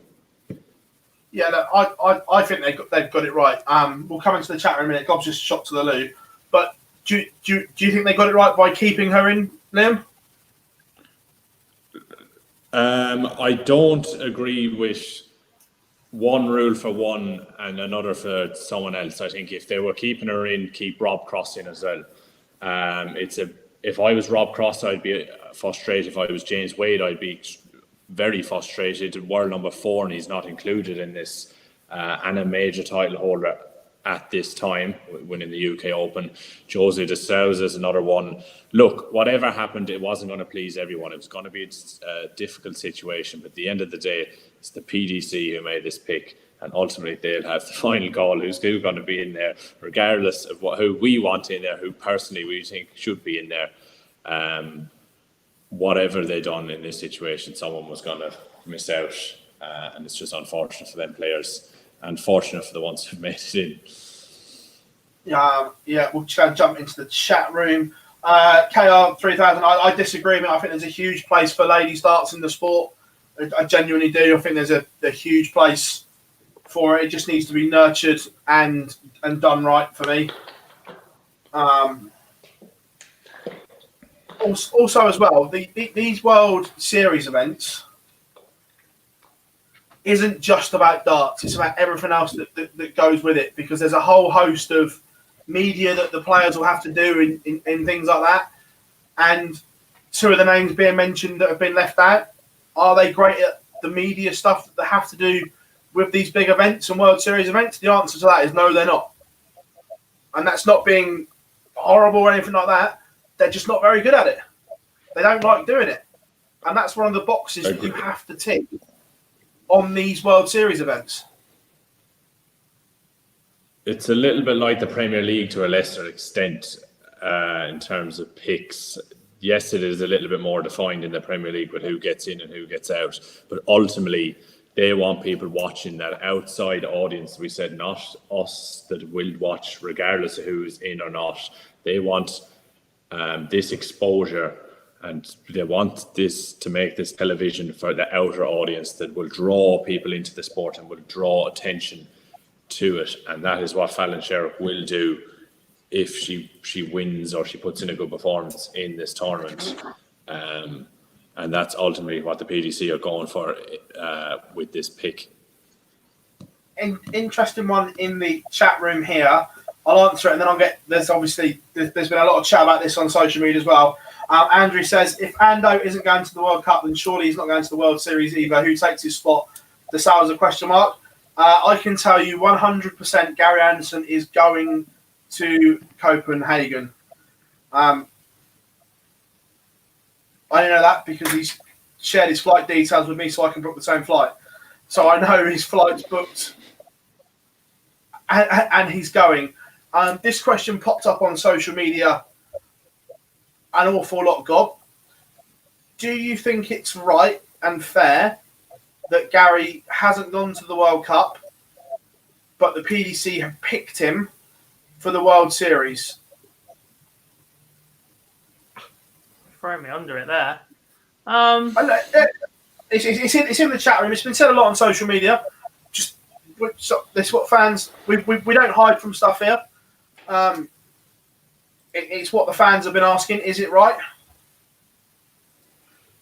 I mean, there's no obligation to play in any event throughout the year. Players can pick and choose their schedule, especially in COVID times. I mean, Jenna is not the easiest to get to, from my understanding. I know, it's horrendous. Exactly. Gary is not a fan of travelling full stop. So look, this one's Copenhagen is much easier, much more accessible to somebody that doesn't like travelling. You can get in and out of the event pretty unfazed. It's his prerogative. He's still a big name. He's still a big draw. Like you just said, if you want to pick players for a World Series, that they have to be good with media, which I don't necessarily agree with, because players of the caliber of James Wade miss out despite where he is in the rankings, which is earned, completely earned. If you're world number 4, you should be involved in these events. But that's an argument for a different time. Yeah. Why not? Gary, it's an invitation. I don't have to go to every single birthday party I've ever been invited to. I know, I'm not saying no. I'm just asking the question. It's been asked in the chat room, so we'll ask the question. We've never hidden from anything on the show and never will. That's the question. As you say, time's flown by today, so we're going to open the chat room up. Question time, because it's literally just been non-stop today, boys, isn't it? Mad. Hectic. Absolutely. And I would like to just put it out there, Phill, before. I know we don't have long to go, but if anyone wants to argue with me on Twitter or make a point that Martin Adams, after hitting a 9 dart at 65 years of age in the live league and winning it at the end, feel free to do so, because I will argue. I have plenty of ammunition in my arguments on that front. So if you don't think Martin Adams is in the top 10 of all time, at me, tweet me, do whatever you want. I'm with you. Because I will hit you. 9 darted, 65 years old, averaging 105, I think it was, in the final, whatever. Just absolutely unreal. But get your questions in, guys. What a show it's been today as well, everyone. Absolutely top draw. What happens when we have the week that we've just had in darts? Lots going on. Like I said, we've just got this constantly now until December. Yeah. Oh, absolutely unreal. Someone said as well, interesting, at the Challenge Tour this week, they didn't use those new unicorn boards. They went back to the HD2s, which was interesting, after they got annihilated on the first Challenge Tour. More testing required. Yeah.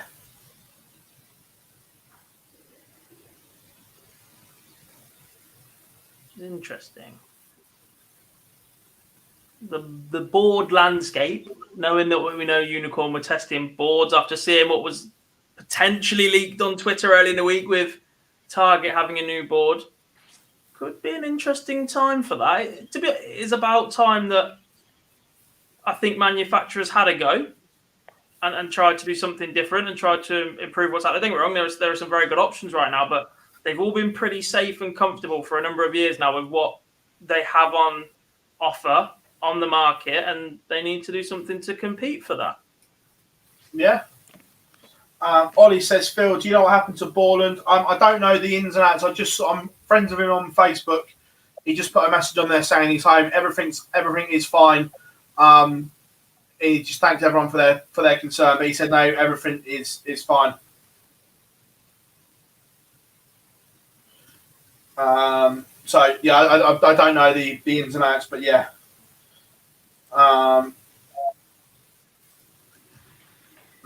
Weekly Darts Cast said, understand one of the Team Italy is using the similar type points to Whitlock. Will the boards last? Nope, shredded, mate. Only first to 5. That'll be after leg 1. But the problem is players are using more aggressive points because they don't trust the boards. If they trusted the board, they wouldn't use the points.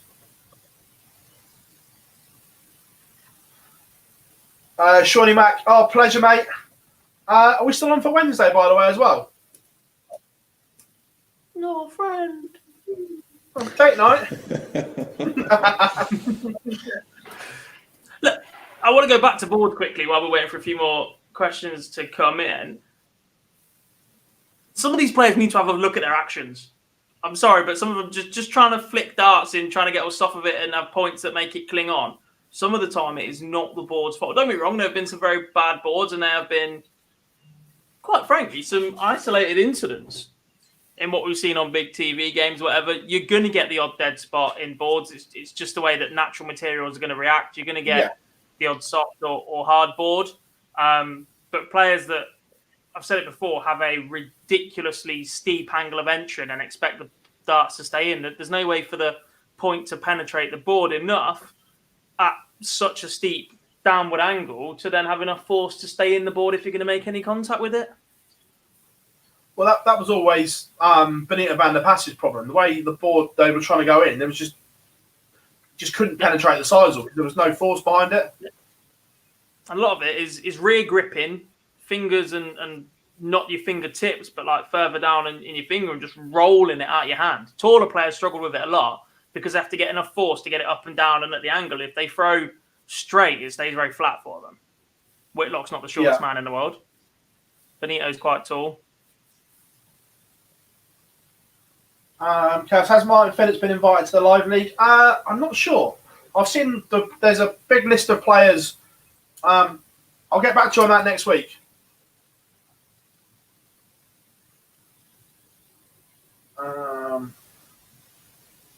What else have we got here? Oh, good question. It says, who do you think will win the match between Gary Stone and Cameron Menzies for the Scottish title? Good question. Because Gary Stone, I don't think,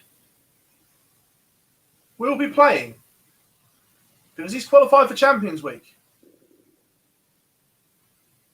Yeah, I've seen a lot of them in Group A this week. Looked very, very solid. Finishing was very good. Got to the final, was only beaten by Wolfie in the end. Looked very, very good this week. I hadn't seen a lot of Gary Stone. I know he competed at one BDO Worlds before that, or he was beaten by Martin in one of them BDO Worlds, but he's a good player. And like we said about Cameron's A game earlier on, if he doesn't bring it, if they did happen to play, Gary is a good player. I've liked what I've seen this week, in particular, particularly from him this week. No, I agree. Buddy says, do you think Wolfie would get through Q School at his age? I think on any given day, if he gets it right, he could beat anyone across the day.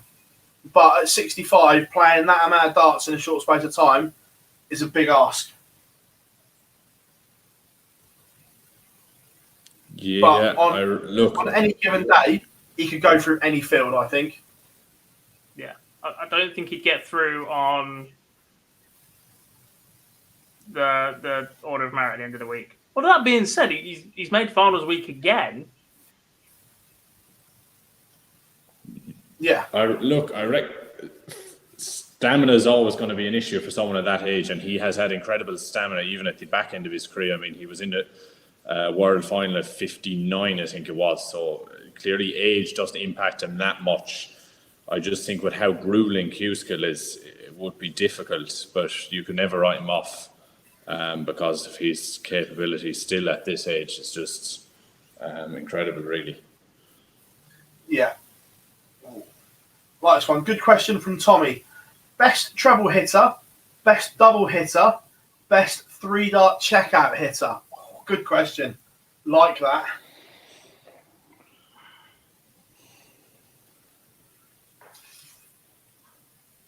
Depends on the targets, doesn't it?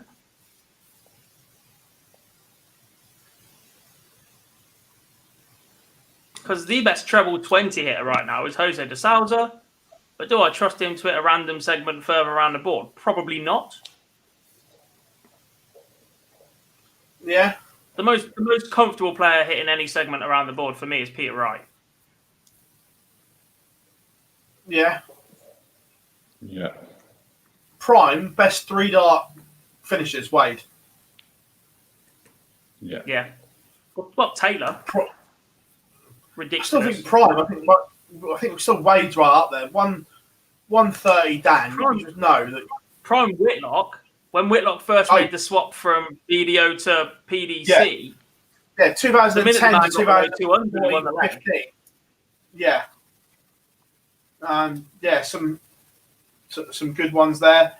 Wiki Darts Card says, what happening to Jim's Mad Welsh title? Well, now he's got his tour card. I'm guessing he's going to have to relinquish it. So I'm guessing there will be a playoff game for a vacant title, would be my guess. But I'll he's not until January, though, is he? No, so he might be able to get one more defence in, potentially. But either way, he'll have to vacate it. Jonathan, Dirk walked on to that monstrosity of a song, whatever it's called. Make Your Ears Bleed. not a fan of Dirk's walk. I'm not going to lie. That's class. He walks around listening to that sort of music constantly as well. He's absolute mad. Yeah, oh yeah. Juanita says, what about the darting world being referenced? Darting family passing the car, the way everyone supported. Yeah, look, we spoke about it earlier, Juanita. It's just been brilliant. It's been well over 30,000 English pounds. I'm not sure what the conversion to dollars is, but well over 30k in English money raised for Kyle's family and everything. And the body, they've managed to get him from Rockhampton to Perth, which is great. and everything like that, which is just amazing.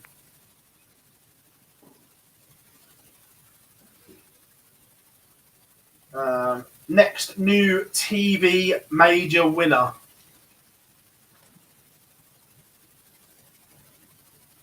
On current form, Luke Humphreys. Who do you think? Yeah, Luke Humphreys. I agree. Joe Cullen for me. Joe's been in the conversation for a long time, as has Michael Smith and you, Dirk. But actually, what is it, 6 or 7 quarterfinals right now this year for Luke Humphreys, including the UK Open final. He is one performance away, arguably, from putting his name on that list. And again, what he said, he's had some coaching. He has. Yeah, he looks really, really good. I think he's one step away from getting a big one, potentially. Yeah, he's up there with the very best of them. Renita says, Phil, how many online dart sponsors are there? Because I've seen a few. There's a few dotted around. More of the lower like challenge tours players and the youngsters and stuff like that. But there's a few dotted around, isn't there, boys? Ross Smith's shirt is very nice. Yeah. Just putting it out there. Yeah. Charles, we're going to ask that as the poll next week. Will MVG win a title next year? If, and it's a big if, the Netherlands do not win the World Cup of Darts, next week's poll for the first hour to an hour and a half of the show for us to then discuss before we start question time will be, will Michael van Gerwen win a title this year?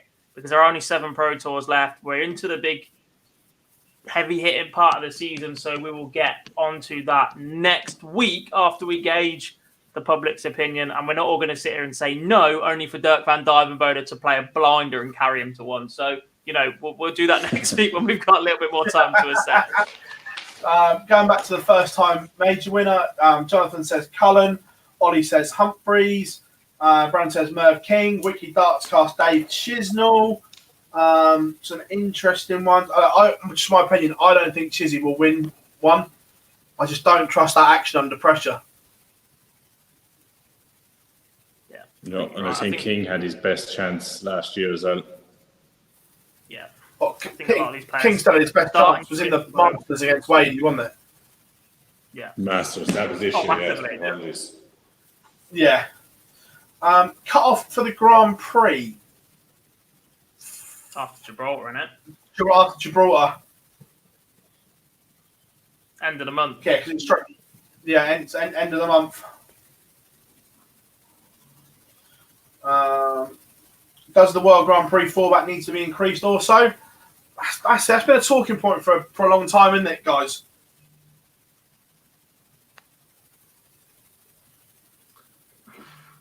Possibly. I don't know. I like the World Grand Prix as it is. I think there are some that actually need to be reined in a little bit. The Grand Slam, for one, once you're at the group stage, it's just another match play.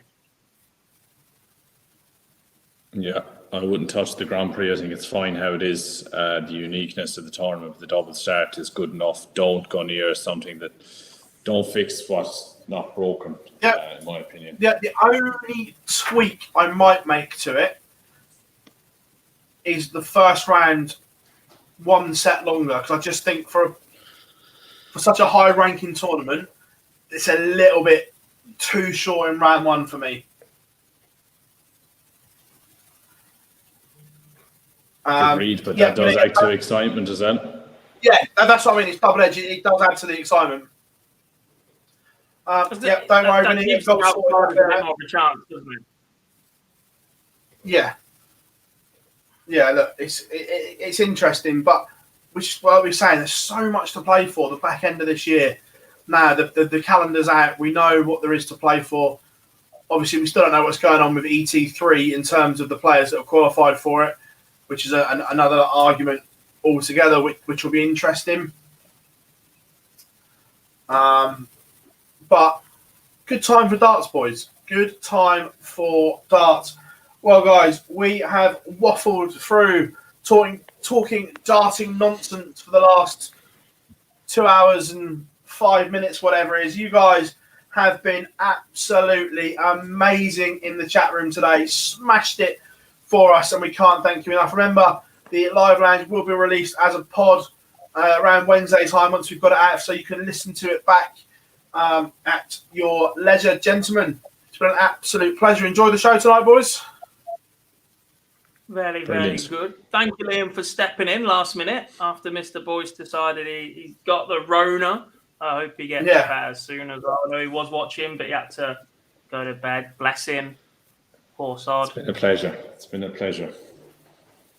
Well, guys, remember, make sure you subscribe to the channel and give us a like. Live League returns tomorrow, 9:30, the first games. I've been Phill Bars on the live line tonight, joined by Jack Gobby Garwood and, of course, Liam. Gentlemen, thank you very much. We have been Online Darts, and we will see you next Monday for the live line.